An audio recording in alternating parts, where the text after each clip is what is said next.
Assalamualaikum warahmatullahi wabarakatuh. Halo semuanya, perkenalkan nama saya Zahra dengan NIM 23040200044. Hari ini saya akan membahas tentang kasus komunikasi bisnis yang cukup ramai di Indonesia, yaitu krisis komunikasi internal di Evisery pada tahun 2025. Kalau ngomongin Evisery, sebenarnya ini startup yang cukup keren, berdiri pada tahun 2013, dan Evisery ini mereka berfokus di bidang aquaculture. Jadi mereka bikin teknologi pemberi pakan ikan otomatis sampai marketplace khusus produk perikanan. Nah, karena inovasinya, Evisery sempat jadi salah satu unicorn kebanggaan Indonesia. Tapi sayangnya pada awal tahun 2025 muncul masalah besar. Pendiri Evisery mengaku ada manipulasi laporan keuangan. Jadi dari luar kelihatan baik-baik saja, padahal kondisi sebenarnya nggak sekuat itu. Nah, masalahnya bukan cuma soal angka atau duit saja, tapi gimana manajemen perusahaan ngehandle informasi ini di internal, dan banyak karyawan yang ngerasa nggak dapat informasi yang jelas, bahkan ada yang lebih dulu tahu dari media dibanding dari manajemennya sendiri. Dari sinilah krisis komunikasi internal mulai kelihatan. Dan menurut saya, ini jadi contoh nyata bahwa komunikasi internal yang buruk bisa bikin masalah makin parah. Kalau kita lihat lebih dalam, ada beberapa masalah komunikasi internal yang bikin krisis di Evisery makin parah. Yang pertama itu ada kurangnya transparansi dari manajemen. Pihak manajemen sebenarnya tahu kondisi keuangan asli, tapi yang disampaikan ke karyawan selalu versi positif. Jadi, karyawan ngerasa ditutupi. Akhirnya muncul rasa nggak percaya ke manajemen. Yang kedua itu ada informasi terlambat dan tidak konsisten. Nah, banyak karyawan yang justru tahu kondisi perusahaan dari media, bukan dari perusahaan sendiri. Terus, informasi yang disampaikan tiap departemen juga berbeda-beda. Jadi, makin bingung harus percaya yang mana. Yang ketiga, tidak ada SOP komunikasi krisis. Jadi, masalah besar muncul, nggak ada mekanisme kayak town hall meeting, memo internal, atau portal khusus buat update. Akibatnya, ruang kosong ini diisi sama rumor. Yang keempat, ada dampak pada psikologi karyawan. Banyak karyawan mulai cemas, takut PHK, bahkan ada yang udah cari pekerjaan lain. Produktivitas otomatis turun karena mereka lebih kepikiran masa depan perusahaan. Yang kelima, ada kebocoran informasi internal. Nah, karena nggak ada kenal resmi, sebagian karyawan malah milih bocorin info ke luar. Akhirnya reputasi perusahaan tambah hancur gara-gara rumor yang nyebar di media sosial. Nah, jadi intinya masalah komunikasi internal di Evisery ini berlapis-lapis.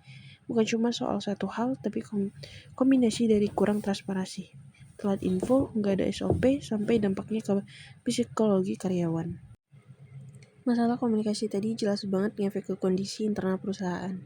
Ada beberapa dampak utama yang kerasa banget di kalangan karyawan. Yang pertama, turunnya motivasi kerja. Karyawan merasa nggak dihargai karena nggak dapat informasi yang jelas. Akhirnya semangat kerja menurun dan target perusahaan juga nggak tercapai.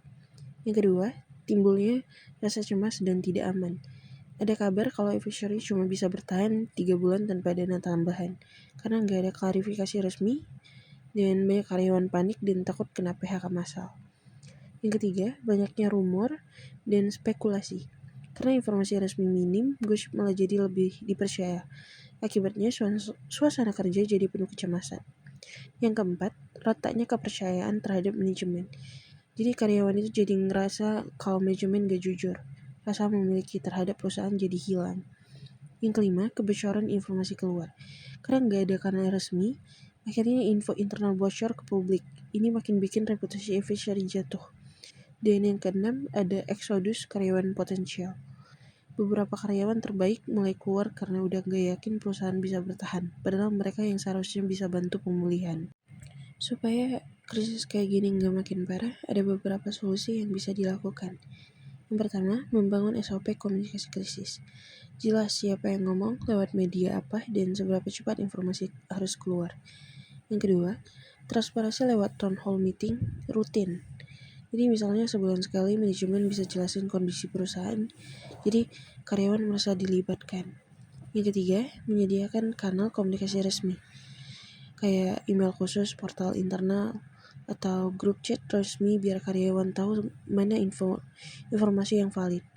Yang keempat, pelibatan karyawan dalam proses pemulihan. Misalnya ajak kasih ide efisiensi atau program bareng supaya mereka merasa punya peran. Yang kelima, pelatihan komunikasi internal untuk manajer. Biar semua manajer bisa kasih info yang sama, jelas dan nggak bikin panik.